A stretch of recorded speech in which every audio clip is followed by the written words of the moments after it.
अस्सलामुअलैकुम वरहमतुल्लाहि वबरकातुहू। Sunday comment box के एक नए एपिसोड के साथ मैं एम कासमी आप लोगों की खिदमत में हाज़िर हूँ।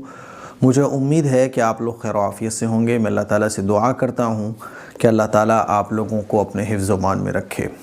जैसा कि आप लोगों को पता है कि हर साल सर्दियों में मैं कोशिश ये करता हूँ कि जितने भी ज़रूरतमंद लोग हैं उनको सर्दी से बचने के लिए कंबल दिया जा सके। और अल्हम्दुलिल्लाह ये सोशल कामों का जो सिलसिला है वो पूरे साल चलता रहता है।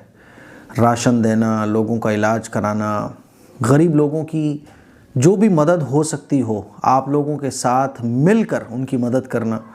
आप लोगों को जैसे कि पता होगा कि लखनऊ में एक बेचारी लड़की इलाज ना मिलने की वजह से तड़प रही थी, वो बिलख रही थी। जब मैंने उससे बात की तो वो रोने लगी कि बस आप एक बार आ जाइए, बेटी समझ कर आ जाइए। उसको सिर्फ ज़रूरत थी 25,000 रुपये की बस। अच्छा, ये सारे काम आप लोगों के ताउन से ही हो पाते हैं। तो अल्हम्दुलिल्लाह उसको जो ऑक्सीजन की ज़रूरत थी 25,000 रुपये मैंने स्टेटस लगाया, आप लोगों से अपील की। अल्हम्दुलिल्लाह वो अमाउंट हमने उस बच्ची के घर वालों तक पहुँचाया यहाँ फ़िरोज़ाबाद से बैठकर। ये सारे काम पॉसिबल हो पाते हैं आप लोगों के ताउन से। तो अल्हम्दुलिल्लाह ये सिलसिला चलता रहता है। ये जो अकाउंट नंबर है, ये जो बारकोड है, ये सदक़ा, ज़कात, खैरात के लिए है। जैसा कि आप लोगों को पता है सोसाइटी के 2 अकाउंट हैं, एक तो कंस्ट्रक्शन के कामों के लिए और एक है गरीबों की, ज़रूरतमंदों की मदद के लिए। अल्हम्दुलिल्लाह बहुत खूबसूरत तरीके से ये सिलसिला चल रहा है। आप लोग जब चाहें फ़िरोज़ाबाद आकर चेक भी कर सकते हैं कि भाई हमारा अमाउंट कहाँ खर्च हो रहा है। बेफ़िक्र होकर आप पूछ सकते हैं। तो जितना हो सके आप सर्दियों में कंबल के लिए, एक कंबल की जो कीमत है वो 600 रुपये रखी गई है। और आज भी संडे में ये प्रोग्राम एक जगह मुनक्किद था जहाँ दिव्यांग लोगों को, हैंडीकैप्ड लोगों को ये ब्लैंकेट दिया गया। आप लोग जितना हो सके एक ब्लैंकेट के हिसाब से 600 रुपये के हिसाब से आप 2, 3, 4 जितने ब्लैंकेट देना चाहें इस बारकोड पर ताउन कर सकते हैं। चलिए सवालों का सिलसिला शुरू करते हैं। सवालों का सिलसिला शुरू करने से पहले मुफ्ती शमाइल नदवी साहब और जावेद अख्तर साहब के बीच जो डिबेट हुई उस पर कुछ बात कर लेते हैं। इस डिबेट का सबसे बड़ा फ़ायदा जो है ना वो पता है क्या होगा कि बहुत सारे ऐसे लोग थे जो एथिस्ट है ना, तो वो तरह तरह के एतराज़ात करते हैं कि भाई खुदा है तो वो नज़र क्यों नहीं आता, खुदा अगर है तो वो ये जुल्म को क्यों नहीं रोक देता, वगैरह वगैरह। उनके तरह तरह के एतराज़ात होते हैं। तो बहुत सारे ऐसे मुसलमान जो कमज़ोर ईमान वाले हैं और बहुत सारे ऐसे इंसान जो खुदा के वजूद पर यकीन रखते हैं, चाहे वो हिंदू हों, सिख हो, ईसाई हों, यहूदी हों, किसी भी मज़हब से वो ताल्लुक़ रखते हों, तो इस तरह के जो एतराज़ात होते हैं उनसे उनके दिल में खुदा के वजूद पर जो है ना शक पैदा हो जाता है कि यार खुदा है भी कि नहीं है। और एथिस्ट जो एतराज़ करते हैं, जो खुदा को नहीं मानते, इस तरह के लोग हर ज़माने में रहे हैं और हर ज़माने में पैगंबरों ने उनको समझाया, पैगंबरों के बाद सहाबा ने समझाया, सहाबा के बाद ताबईन ने समझाया। हर ज़माने में इस तरह के फितने उठते रहे हैं। तो सबसे बड़ा फ़ायदा इस डिबेट का ये होगा कि जो कश्मकश में थे जो लोग, तो उनको एक क्लियर कट अब आंसर मिल गया। 2 घंटे की जो डिबेट थी उसमें बहुत अच्छे अंदाज में बहुत सुलझी हुई गुफ्तगू हुई और ना कोई बदतमीज़ी हुई, ना कोई साहब बहुत ज़्यादा गर्मा गर्मी हुई, ना जो है ना इधर उधर की बातें हुई। बहुत मुफ्ती शमाइल नदवी साहब ने समझदारी के साथ गुफ्तगू को वहीं तक रखा। हालांकि जावेद अख्तर साहब ने बहुत कोशिश की कि कैसे ही घुमा फिरा के कहीं पे इस डिबेट का रुख फेर दिया जाए और सामने वाला अग्रेसिव हो जाए, गुस्से में हो जाए, एंग्री हो जाए और ये डिबेट कैसे ही बस घूम जाए। लेकिन मुफ्ती शमाइल नदवी साहब ने पॉइंट टू पॉइंट बातों को रखा और पॉइंट टू पॉइंट ही वो पकड़े रहे कि नहीं पहले इस पे बात करते हैं। तो बहुत जो कंफ्यूज और जो शक और शुबहात में हमारे मुसलमान भाई पड़े हुए थे, इंशाअल्लाह उनको बहुत फ़ायदा होने वाला है। तो ये डिबेट बहुत अच्छी रही और डिबेट इसी तरह की होना चाहिए। ये बात हमें जहन में बिठा लेना चाहिए कि दलील आपकी अगर कमज़ोर है या आपको किसी चीज़ में नॉलेज नहीं है तो आप चीख पुकार करके, बदतमीज़ी करके, है ना, या आप जैसे नेशनल मीडिया पे जो डिबेट चलती हैं, आप अपनी बात को नहीं मनवा सकते। अगर आप सामने वाले से बात कर रहे हैं तो आपको उस चीज़ की नॉलेज होना चाहिए। और डिबेट तो एक ऐसा फ़न है जो इसमें आपको महारत हासिल करनी पड़ती है। ये एक पूरा फ़न है, इसको सीखना पड़ता है कि कैसे हमें डिबेट करना चाहिए। डिबेट के पूरे तौर तरीक़े और उसूल होते हैं। इसीलिए इंशाअल्लाह बहुत फ़ायदा इस डिबेट का होने वाला है। तो बहुत सारी मुबारकबाद मुफ्ती शमाइल नदवी साहब के लिए। अल्लाह ताला जिसको हिदायत दे और जिसको चाहे गुमराह करे। अब तो हक़ और बातिल तो बिल्कुल क्लियर हो गया कि खुदा का वजूद है कि नहीं है। कोई अगर ईमानदारी के साथ इस डिबेट को देख ले तो वो क्लियर कह सकता है कि भाई खुदा का वजूद है। फिर भी अगर कोई ना समझना चाहे तो वल्लाहु यहदी मन यशाउ इला सिरात मुस्तकीम, अल्लाह जिसको चाहता है हिदायत देता है सिरात मुस्तकीम की। अब अल्लाह की तरफ से हिदायत है इसके लिए, और अल्लाह नहीं चाहेगा तो नहीं मिलेगी। अच्छा, बाद दफ़ा सवाल ये आता है कि अल्लाह हिदायत देता किसको है? तो देखो, अल्लाह हिदायत उसको देता है जो हिदायत पाना चाहता है। गुमराह किसको अल्लाह करता है? जो गुमराही को इख्तियार कर लेता है। अब मान लीजिए कोई इतनी सारी बातें क्लियर होने के बाद भी खुदा का इनकार करे तो फिर अल्लाह कहता है ठीक है, तुझे गुमराही पसंद है तो तू गुमराह रहे, उसके लिए गुमराही मुकद्दर बन जाती है। कोई हिदायत पाना चाहता है, टेंशन में है, परेशान है कि कैसे मैं हिदायत पालूँ, कैसे मैं सही रास्ता पालूँ, तो अल्लाह ताला उसकी कोशिशों के बदले में उसको सीधा रास्ता दिखा देता है। तो हिदायत और गुमराही हम चुनते हैं, है ना। अब जावेद अख्तर साहब इतना सब होने के बाद भी जो है ना कि नहीं खुदा का वजूद ही नहीं है, तो ठीक है, नहीं है। अब ऐसे लोगों के लिए फिर हिदायत ख़त्म हो जाती है और गुमराही इनका मुकद्दर बन जाती है। अल्लाह ताला तमाम मुसलमानों को हिदायत अता फ़रमाए और हमारे उलमा की अल्लाह ताला हिफाजत फ़रमाए। चलिए सवालों का सिलसिला शुरू करते हैं। आयशा शेख पूछती हैं, भाईजान आपकी पुरानी सब्सक्राइबर हूँ, उम्मीद है आप खैरियत से हैं। अल्लाह आपको और आपके परिवार को खैर आफियत से रखे। मेरी बस 2 हफ़्तों में डिलीवरी डेट है। अल्लाह ताला आफ़ियत का आसानी का मामला फ़रमाए। मैंने 2 नाम सोचे हैं बेबी के लिए, ताहा शरीफ लड़के के लिए और ताहा महनाज लड़की के लिए। देखो, ताहा शरीफ के बजाय आप मोहम्मद ताहा रखो। ताहा नाम बहुत अच्छा है। अल्लाह के नबी सल्लल्लाहु अलैहि वसल्लम के जो नाम हैं उसमें से एक नाम ताहा है। ताहा महनाज ठीक है, रख सकते हैं लड़की के लिए। आप बताइए क्या ये दोनों नाम सही रहेंगे लड़के या लड़की के लिए? ताहा शरीफ की जगह आप मोहम्मद ताहा कर दो, ठीक है। ताहा नाम मुझे बहुत पसंद है, चाहती हूँ मेरी औलाद जो भी होगी उसका ये नाम ज़रूर रखूँगी। बड़ी उम्मीद से ये सवाल कर रही हूँ। आपके सवाल ले लिए गए हैं, दोनों नाम बहुत अच्छे हैं। ताहा नाम बहुत अच्छा है, ताहा शरीफ के बजाय आप मोहम्मद ताहा कर दो। साजिद ख़ान ये पूछते हैं, मुफ्ती साहब क्या सैटरडे को मछली खाना हराम है? मेरे बड़े भाई को किसी ने कहा है ऐसा, प्लीज़ ज़रूर बताइए। देखो, अब मैं एक उसूल आपको बता देता हूँ। पहले तो कोई भी बातें जो बोल देता है उनकी बातों को आप इग्नोर करना सीखिए। आप दीन के मसले में उलमा की बात को फॉलो कीजिए और उलमा में भी अहले हक़ उलमा की। याद रखिएगा, जितनी भी हलाल चीज़ें हैं वो सारी ज़िंदगी हलाल हैं आपके लिए। जो हराम है वो हराम है। हराम सारी ज़िंदगी आपके लिए हराम रहेगा, हलाल सारी ज़िंदगी आपके लिए हलाल रहेगा। हराम कभी भी हलाल नहीं होगा और हलाल कभी भी हराम नहीं होगा। ये बात अच्छे तरीके से समझ लीजिए। तो मछली या कोई भी हलाल चीज़ वो सारी ज़िंदगी आपके लिए हलाल है, वो कभी भी हराम नहीं है, ठीक है। जिसने कहा है वो गलत कहा है। अल्ट्रा प्रो पूछते हैं, मुफ्ती साहब मैं बिल्कीस, मुझे ये मसला जानना था कि अगर एक दूध पिलाने वाली माँ के दूध को कोई और बच्चा पी ले तो क्या होगा? ये दोनों अब हो जाएंगे रज़ाई भाई। मान लीजिए एक माँ है, वो अपने बच्चे को दूध पिलाती है, एक छोटा सा बच्चा और आया, उसको भी उसने दूध पिला दिया। तो ये अगर लड़की है और ये लड़का है, लड़का लड़की हैं दोनों, और दोनों ने एक माँ का दूध पी लिया, तो ये दोनों हो जाएंगे रज़ाई भाई बहन। दोनों लड़के थे, दोनों ने एक माँ का दूध पी लिया, तो ये दोनों हो जाएंगे रज़ाई भाई। 2 लड़कियाँ थी तो ये दोनों हो जाएंगे रज़ाई बहनें। रज़ाई का मतलब दूध शरीक। दूध शरीक जैसे रज़ाई माँ होती है ना, यानी वो माँ जो हमारी पैदा करने वाली माँ तो नहीं है, लेकिन इसने हमें दूध पिलाया है, इसलिए हमारी ये रज़ाई माँ है। तो रज़ाई माँ वो बन जाएगी और ये रज़ाई भाई बहन हो जाएंगे, ठीक है। तो ये मसला हो गया। अच्छा, जिस तरह से हकीकी भाई बहन का निकाह नहीं हो सकता, इसी तरह से रज़ाई भाई बहन भी भाई बहन ही होते हैं, इनका आपस में निकाह नहीं हो सकता, ठीक है। मौना सैयद पूछते हैं, मुफ्ती साहब क्या लड़कियां घर में किसी भी वक्त जब भी दिल करे या बच्चों को सिखाने के लिए अजान दे सकती हैं? अजान दे सकती हैं, सिखाना भी चाहिए ना बच्चों को। ये तो बहुत अच्छी बात है कि आप बच्चों को अजान देना सिखा रही हैं, बहुत अच्छी बात है। बिल्कुल आप बच्चों को अजान देना सिखा सकती हैं कभी भी, नो प्रॉब्लम।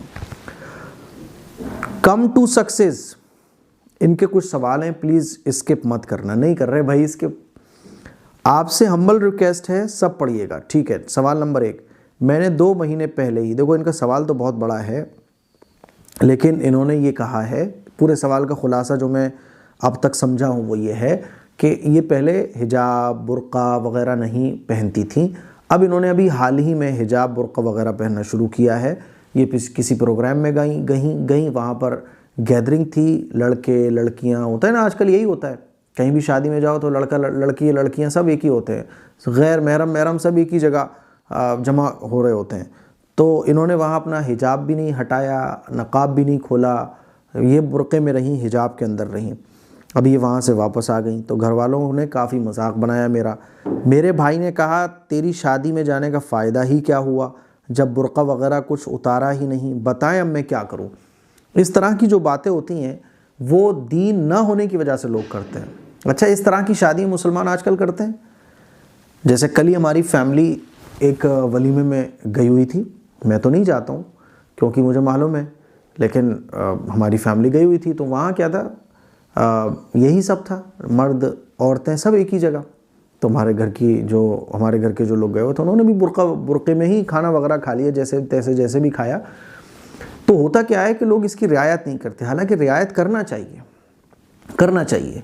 अब कोई अगर बद्दीन है तो वो दीनदारों, यानी कोई अगर इल्म वाला कोई दीन पर अमल कर रहा है और दीन पर कोई अमल नहीं कर रहा है, तो अगर दीन पर अमल करने वाले का मजाक उड़ा रहा है तो ये तो बहुत अफसोस की बात है, बहुत अफसोस की बात है कि हम पहले क्या होता था कि जो दीन पर अमल करता था उसकी रेस्पेक्ट की जाती थी, उसकी हौसला अफजाई की जाती थी, उसको अच्छी नज़र से देखा जाता था।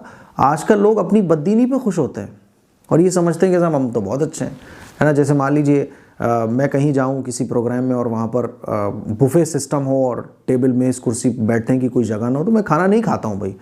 तो लोग बजाय इसके कि मतलब मेरा इंतज़ाम करें कि भाई एक आदमी, एक मुफ्ती साहब हैं जो बैठ के खाना खाना चाहते हैं, तो बजाय इसके बाद दफ़ा लोग और टेंशन में और आ जाते हैं कि यार ये मतलब ये अलग मसला है, एक आदमी के लिए कुर्सी मेज़ लेके आओ। तो बाद दफ़ा लोग जो होते हैं ना घर के लोग, वो बोल भी देते हैं अरे सब चलता है यार मुफ्ती साहब, सब चलता है, कभी कभी तो चल जाता है ऐसे करके। तो मैं बोलता हूँ नहीं भाई, कभी कभी भी नहीं चलता है। तो बाज़ लोग बोल देते हैं अरे यार देखो वो भी मौलाना है, वो भी तो खा रहे हैं, क्योंकि एक तुक्का मौलाना होते हैं भाई कि उनको कोई फ़र्क नहीं पड़ता है। मैं कहता हूँ नहीं भाई, वो ठीक है, वो कोई खा रहा होगा, कोई क्या कर रहा होगा, मैं भाई सब खड़े होकर नहीं खा पाता हूँ। तो आदमी क्या है कि गलत कामों पर शर्मिंदा होने के बजाय ढीठ बन के उस पर जमा होता है। और अफसोस ये कि अब दीन पर अमल करने वालों को मजाक भी उड़ाया जाता है। लेकिन आप परेशान ना हो, आप कह दीजिए कि मैं अल्लाह और अल्लाह के रसूल के तरीक़े को छोड़ने वाली नहीं हूँ। वमन युतिइल्लाह वर रसूल फ़क़त फ़ाज़ फ़ौज़न अज़ीमा, जो अल्लाह और अल्लाह के रसूल की इताअत करेगा, अल्लाह फरमाता है उसके लिए कामयाबी है। ठीक है, तुम मजाक उड़ाओ, ठीक है, आप कुछ भी बोलो, ठीक है, तुम जो मन में आए वो बोल सकते हो, लेकिन मैं अल्लाह और अल्लाह के रसूल के तरीक़े को छोड़ने वाली नहीं हूँ। चाहे कुछ भी हो जाए, मैं अल्लाह और अल्लाह के रसूल के तरीक़े को छोड़ने वाली नहीं हूँ। ठीक है, खाना नहीं खाऊंगी, ठीक है, तुम लोग मजाक दिल लगी कर लोगे, उड़ा लोगे मजाक, थोड़ा सा मेरे दिल को तकलीफ़ पहुँचेगी, लेकिन अल्लाह और अल्लाह के रसूल के लिए मैं किसी भी चीज़ से कॉम्प्रोमाइज़ नहीं करूँगी। यही पसंद है अल्लाह को कि उसका अल्लाह का बंदा अल्लाह की खातिर दुनिया के ऐशो आराम को छोड़ दे, दुनिया के मजाक उड़ाने को बर्दाश्त कर ले। और उन लोगों से मैं कहना चाहता हूँ जो मजाक उड़ाते हैं कि मजाक उड़ाने से पहले सोच लो कि तुम ये मजाक किस चीज़ का उड़ा रहे हो, किसी दुनिया की चीज़ का मजाक नहीं उड़ा रहे। आका मदनी सल्लल्लाहु अलैहि वसल्लम के तरीक़े, उनकी बताई हुई सुन्नतों का आप मजाक उड़ा रहे हो। कोई आदमी अगर बैठकर खाना खाना चाहता है तो आप उसका मजाक उड़ाते हो। कोई औरत अगर पर्दे में है और बेपर्दगी तुमने फैला रखी है और तुम उस पर्देदार औरत से ये चाह रहे हो कि ये भी बेपर्दा हो जाए। अरे पहले वो थी, पहले हिजाब नहीं ओढ़ती थी, अब ओढ़ने लगी ना। इसका मतलब ये तो नहीं होता कि पहले आदमी अगर बेपर्दा फिर रहा था, कोई औरत बेपर्दा फिर रही थी, अब वो पर्दे में आ गई, तो इसका मतलब आप पहले की बातों को बोलकर बोलो कि अब भी बेपर्दा हो जाओ। ये बहुत ज़्यादा अफसोस की बात है। आखिरत में हमारा क्या बनने वाला है सोच कर देखो। तो इसीलिए आप परेशान ना हो, कह दो आप खुल्लम खुल्ला कि अल्लाह के रसूल की खातिर, अल्लाह के रसूल के दीन पर अमल करने की खातिर दुनिया का हर ऐशो आराम कुर्बान। तुम्हें हंसी आ रही है तो हंसी उड़ा लो। सवाल नंबर 2, मेरी अम्मी कहने लगी तू क्या अब बिल्कुल सबसे अलग बनकर जाया करेगी शादी में? वहाँ सब शादी में लड़कियाँ तैयार हुई हैं और तू बिल्कुल अलग। तो अब मैं उनको ये सब कहने से पर्दा करना तो नहीं छोड़ूंगी। तो मैं उन्हें क्या समझाऊँ? यही समझाओ जो मैंने समझाया है कि सबसे अलग नहीं हो रही मैं अल्लाह और अल्लाह के रसूल के तरीक़े को फॉलो कर रही हूँ। अगर कोई अल्लाह और अल्लाह के रसूल के तरीक़े के मुताबिक यानी गैदरिंग नहीं हो रही मिक्स, तो मैं उस प्रोग्राम में जाऊँगी। मर्दों और औरतों का अलग इंतज़ाम होगा तो उस प्रोग्राम में जाऊँगी, वरना रिजेक्ट करता हूँ मैं हर उस चीज़ को जिसमें अल्लाह और अल्लाह के रसूल के तरीक़े के ख़िलाफ़ कोई काम होगा। खड़े होकर खाना होगा, ठीक है, भूख बर्दाश्त है, घर जाके खा लेंगे, नहीं खाएंगे उस खाने को जहाँ खड़े होकर खाना खिलाया जा रहा होगा। बुफ़े सिस्टम होगा तो हम नहीं जाएंगे अगर शादी में देखा बुफ़े सिस्टम लगाया, बोल देंगे भाई यहाँ हम खाना नहीं खा सकते। देखो, अगर सब लोग इस तरह से करने लगे, मान लीजिए जो औरतें जा रही हैं प्रोग्राम में, वो प्रोग्राम में देखें कि अरे भाई यहाँ तो औरतों और आदमियों का सब एक ही है, तो सब अपने बुर्क़े में रह के भैया हम यहाँ अपना बुर्क़ा वगैरह हिजाब वगैरह नहीं उतार सकते और यहाँ हम खाना कैसे खाएंगे, यहाँ तो आदमी भी गुजर के जा रहे हैं, यहाँ औरतों का इंतज़ाम अलग होना चाहिए। तो आपको वलीमे की दावत देने वाला खुद ख्याल करेगा। अब लोग क्या है ना, मेजॉरिटी को देखते हैं कि भाई सब ऐसे ही चल रहा है, चलो बट सबकी रियायत करती जाती है। हम क्यों नहीं ये सोचते कि भाई हम अल्लाह और अल्लाह के रसूल के तरीक़े पर अमल करने के लिए ऐसी शादियों में नहीं जाएंगे, बॉयकॉट करेंगे ऐसी शादियों का जहाँ गाने बज रहे होंगे, जहाँ डांस हो रहा होगा, जहाँ गैदरिंग हो रही होगी मर्दों और औरतों की। हम ऐसी शादियों को रिजेक्ट करेंगे ताकि जब शादी में बुलाने वाला अगली बार बुलाए तो वो रियायत करें हमारी। लोगों को बद्दीन हम खुद भी बना रहे हैं अपने अमल से, और जो लोग दीन पर अमल करना चाहते हैं उनको डिमोटिवेट करते हैं हम लोग कि साहब तूने बुर्का ओढ़ लिया, तूने ये कर लिया, तूने वो कर लिया। अरे भाई तुम तो चलो एक लड़की हो, मैं तो अपना बता रहा हूँ आपको। एक प्रोग्राम में मैं गया तो वहाँ बुफे सिस्टम लगा हुआ था। अब बड़े आदमी की शादी थी, बहुत तूफ़ानी आदमी था वो हमारे शहर का। अब मैं अपने वालिद साहब के साथ गया, मैंने बोला भाई देखो मैं तो आपसे मिलने आया था बस। बोले मुफ्ती साहब खाना, मैंने कहा खाना तो मैं नहीं खा पाऊँगा ना, क्योंकि बुफे लगा हुआ है, टेबल का इंतज़ाम नहीं है, चेयर का इंतज़ाम नहीं है, तो सॉरी मैं तो आपसे मिलने आ रहा। खाना खा के नहीं जाएंगे आप? तो मैंने बोला भाई मैं खाना खड़े होकर नहीं खाता हूँ। अब वो बहुत देर तक तलाश करते रहे कि कैसे ही, अब टेबल कुर्सी कहाँ से आएगी इतने उसमें। मैंने खाना नहीं खाया तो नहीं खाया, बहुत उन्होंने कोशिश करके एक चेयर मंगवा के टेबल रखी, फिर बोले खाना। मैंने कहा भाई लेने कौन जाएगा, मैं नहीं जाने का लेना, और मैं लेने नहीं जाऊँगा। मैं कहाँ ऐसे लाइन में लग के एक प्लेट लेके, मैंने कहा खाना मेरा मंशा ही नहीं है, मैं तो आपसे मुलाकात करने आया था बस, क्या आपने मुझे इनवाइट किया, मैं आ गया। फिर बहरहाल उन्होंने इंतज़ाम करके खिलाया। इसी तरह से अगर मान लीजिए शादी में जाने वाले आधे लोग, लेकिन क्या करें, हमारे दिल में दर्द नहीं है ना नबी की सुन्नत का, हमारे दिल में दर्द नहीं है। इसीलिए मेरे अजीज़ भाइयों, दर्द पैदा करो और रिजेक्ट कर दो हर उस चीज़ को जो अल्लाह और अल्लाह के रसूल के तरीक़े के ख़िलाफ़ हो। भाई पर्दा होगा तो हम जाएंगे, औरतों का अलग इंतज़ाम होगा तो हम प्रोग्राम में शिरकत करेंगे, ठीक है, परेशान ना हो बाकी आप।